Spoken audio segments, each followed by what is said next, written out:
The moment you realize you're different, there's a strange feeling you get when the world around you starts to feel unreal. It doesn't happen overnight. It creeps in slowly, like mist curling through the cracks of your life. For Ezra, it began on a storm-drenched Tuesday night in 1989. He was only 17 then. The rain had flooded the streets of Johannesburg, and his bus home never came. So he walked, miles through shadowed roads, past flickering lamps and shattered windows, his school bag soaked and heavy on his back. But something strange happened that night. As he crossed under the old railway bridge near Brixton Cemetery, he felt watched. Not by someone, not by a man, but by something else, something ancient, unseen. And as he reached the other side, he heard a voice. It didn't speak out loud, it spoke inside. You are not one of them. And that's all it said. Ezra never told anyone, not even his mother, who was known for seeing things herself. That voice stayed with him. It wasn't just words, it was a knowing, a shift, a realization. He didn't belong to the world as it was. He belonged to something greater. He was a chosen one. Now, if you're still listening, maybe you've felt this too. Maybe you've known you were different since childhood. Maybe you've asked, why can't I be like them? Why does everything around me feel off? Why do I know things I was never taught? Listen carefully. 10 secrets to keep as a chosen one to protect yourself. That's not just a catchy title. It's a warning, a whisper, a door. And if you choose to step through it, you must understand once you know these secrets, there's no going back. You've already begun. But if you haven't subscribed yet, do it now. You'll want to remember where you found this, where the remembering started. Now, the first thing you must know is this. Never speak your revelations too soon. Ezra didn't. That's why he survived. That's why he's still alive today, guiding others like you in silence. The visions you get, the signs, the dreams, the gut feelings that come true, they are not casual experiences. They're sacred, and not everyone can handle the sacred. They'll laugh, they'll label, they'll call you mad or dangerous. So keep them close, protect them like precious stones in the folds of your spirit. When it's time to speak, you'll know. But until then, be silent. The second truth is even harder. Keep your wounds hidden from the wolves. And trust me, there are wolves, in human form, wearing smiles, offering you comfort, only to later use your pain as leverage. Your vulnerability is not a weakness, but it's ammunition in the wrong hands. Tell your story only to those who have earned the right to hear it.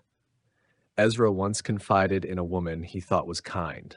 She was soft-spoken, spiritual, said she understood energy, but weeks later, everything he shared, she used against him. People who fear your light will always weaponize your shadow. So choose who gets access to your soul. Choose like your life depends on it, because it does. Are you still here? Good. Take a deep breath, in through your nose, out through your mouth, because now we go deeper. Your energy is your wealth. Let me say that again. Your energy is your spiritual currency. You are not drained because you're weak. You're drained because you're valuable. Ezra once told me, people don't steal trash, they steal treasure. And if you're watching this, you are treasure. You're gold in a world full of fool's glitter. So why are you giving yourself to people who only take? Why are you saying yes when your spirit screams no? Why are you attending every gathering, responding to every message, tolerating every insult just to keep peace?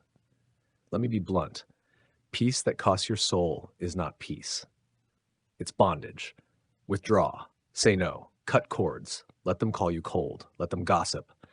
The lion does not explain himself to the jackals. Your presence is sacred. You may not even realize it, but your very being shifts the atmosphere. You walk into a room and people change. They grow uncomfortable or strangely fascinated. This is not your ego. It's your essence. There is something ancient about you. Something remembered by others only at the edge of sleep. And that's why people are drawn to you or disturbed by you. You mirror what they've buried. You carry what they lost. So guard your presence. You don't owe it to everyone. Ezra used to say, my solitude is not loneliness. It is protection. And maybe you felt that too. Maybe you've distanced yourself from crowds without knowing why. Maybe parties make you dizzy. Maybe small talk feels like poison. That's not antisocial. That's spiritual preservation. We'll stop here for now. But this is just the beginning. There are still deeper things you must know about silence, about secrets, about battles that aren't fought with fists, but with spirit. If this resonates, subscribe, hit the bell. You need to be here when part 2 drops because something in you already knows you're not here to be normal. You're here to be divine. There's a war happening right now, not in the streets, not in politics, not even in the news cycle that spins lies faster than truth can crawl. It's happening in the spirit. And the people around you, they can't see it, not because it's hidden, but because their eyes are closed. You see it, don't you? That tightness in your chest when you're around certain people, that chill when you enter a room that looks normal, but something just feels off. That weight you carry when you've done nothing wrong, yet everyone seems to be against you. This is not paranoia. This is discernment. It's the vision given only to the chosen. But here's the danger, and it's a real one. Once you see, they see you. The moment your light flickers into awareness, the shadows around you take notice. So if you want to protect what you've been given, you must learn the power of silence. Ezra told me a story once. It wasn't in any book. You won't find it online. It was passed down from an old man in Morocco, carved in memory like scripture. There was a shepherd boy, no name, no title. He lived on the hillsides near the edge of the desert. One night, under a sky full of stars, the wind began to whisper. Not with sound, but with knowing. The boy sat still, listened. And in that silence, a voice said, "Those who speak too soon die too early." He didn't understand it then, but years later, when he began to heal the sick by touch, when people from villages began following him, he remembered. He kept silent. He never claimed to be a prophet. He never performed for crowds. He never told people what he saw unless he was led by spirit. And because of that, he lived. And the gift remained pure. Let me tell you why this matters. Many chosen ones, they lose their way not because they're weak, but because they spoke too early. They moved too loudly. They revealed too much to those who never deserved the light. Listen to me. What is sacred must be shielded. That's why you feel the need to disappear sometimes, to go quiet, to stay home, to not explain. That's not laziness. That's alignment. Because when you open your mouth too often, you let the enemy map your soul, and they will use it against you. You think this is superstition? Let me remind you, this pattern repeats across every tradition, every culture. In Scripture, Joseph was thrown into a pit by his own brothers. Why? Because he shared his dreams. He spoke them aloud. He revealed what was meant to be nurtured in silence. In Buddhist teaching, the enlightened ones go into retreat, not out of selfishness, but because too many voices around the sacred path cause distortion. Even in Islam, the Prophet Muhammad, peace be upon him, would retreat to the cave of Hira in silence, where revelation first came, not in the market, not in the mosque, but in stillness. Silence isn't empty, it's protective. Silence isn't weakness, it's sacred strategy. But you must also learn something else. Discretion is not deception. Some people will guilt you for not sharing. They'll say you're cold, distant, guarded. Let them. You are not required to hand over your spirit like a souvenir. You don't owe access to your journey. You don't need to prove you're growing, healing, or glowing. Move in mystery. Let them wonder. Let them doubt. Let them mock, because the moment they stop watching, that's when your roots grow deepest. Now let's talk about the one weapon they use most against the chosen, your emotions. They know how to press the right buttons, say the exact word that triggers your wound, twist the situation just enough to make you question your sanity. And once you react, they win. Because in the realm of the unseen, reaction is currency. Every outburst costs energy. Every defensive word drains your power. That's why Ezra used to repeat this mantra every morning. I feel everything, but I master all. You can't shut off emotion. You're not a machine. You're a vessel of divine sensitivity. But you must train your emotion like a warrior trains the sword. Because a sword in untrained hands cuts the wrong person. Usually yourself. Are you still listening? Breathe again. You're doing well. Let's go one step deeper, because if you're truly chosen, you already know what I'm about to say. You just haven't had the words for it. There is no glory in burning out, no reward for saying yes to everything, no divine medal for allowing yourself to be drained just to be nice. Balance is not selfish. Balance is sacred. Let me give you an example. Ezra spent 4 years helping everyone who knocked on his door. He prayed for them. He fed them. He let them sleep on his floor. But by the 5th year, he was a ghost of himself. Thin, quiet, tired. And then one night, a child he didn't know came to him and said, God doesn't need you dead to use you. Ezra broke down. He finally understood. You are not required to save the world alone. You are not meant to. The divine doesn't reward martyrdom for the sake of burnout. You are a vessel, not an endless supply. So rest. Say no. Say no. Take space. Unplug. The mission continues only when the messenger is whole. There are still forces around you, watching, some rooting for your fall. Others desperate to siphon your light, and some simply curious.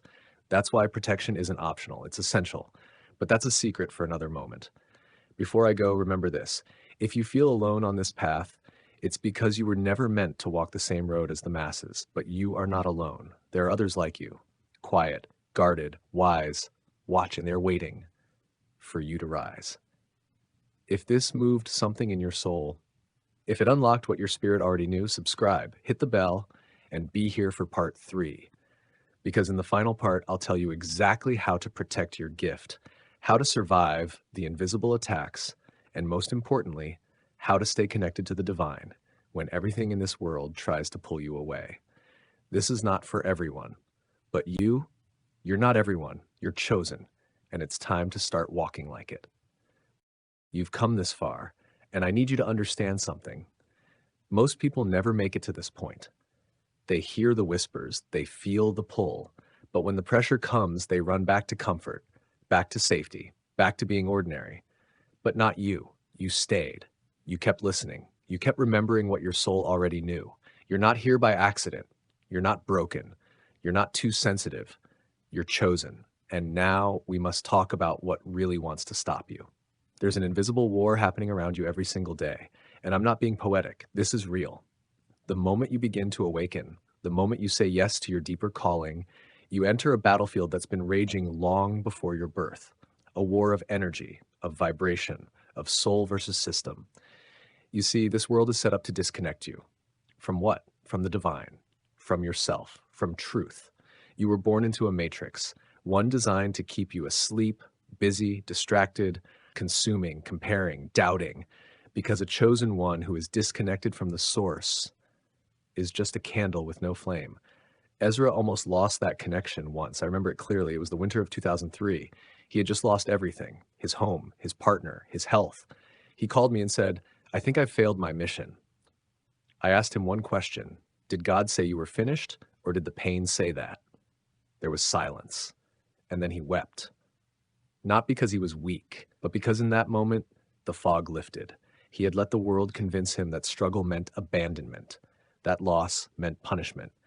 But the truth, sometimes the divine allows the fire not to burn you, but to reveal what cannot be burned. You must understand, as a chosen one, your spirit is a target, and one of the most common attacks you'll face is discouragement. It will come silently, not through demons with horns, but through bills, through loneliness, through exhaustion, through people forgetting your birthday, through jobs that reject you, through sudden illnesses. Why? Because the enemy knows it's easier to crush your purpose by draining your hope. But here's what they don't want you to know. Your spirit cannot be broken if it stays connected to the source. That connection, your lifeline, it's not built through religion, not through memorizing verses or perfect attendance at temples or churches.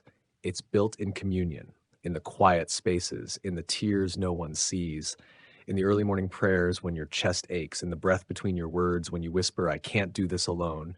And you don't have to. The divine didn't choose you to walk blindly. The divine chose you because you could hear.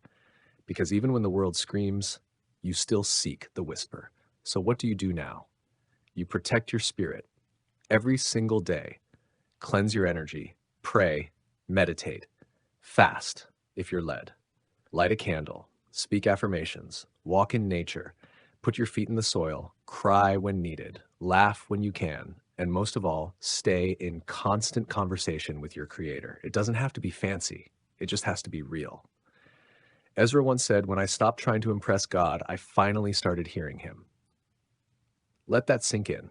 Now, we must address one final thing, and it may be the hardest truth yet. There will come a time on this journey when you are utterly alone, not physically, but spiritually. You'll feel like no one understands. You'll question if you made it all up. You'll feel disconnected, unworthy, unseen. That moment is the threshold. It is the moment when many turn back. But if you press through it, if you stay in faith, everything shifts because just beyond the silence is clarity. Just beyond the pain is power. Just beyond the doubt is destiny. So here we are. You've heard all 10 truths, but they were never just secrets. They were instructions, keys, tools for war. You now know to protect your visions, to guard your emotions, to move in silence, to balance giving and receiving, to shield your spirit from attacks, to nurture the divine connection daily.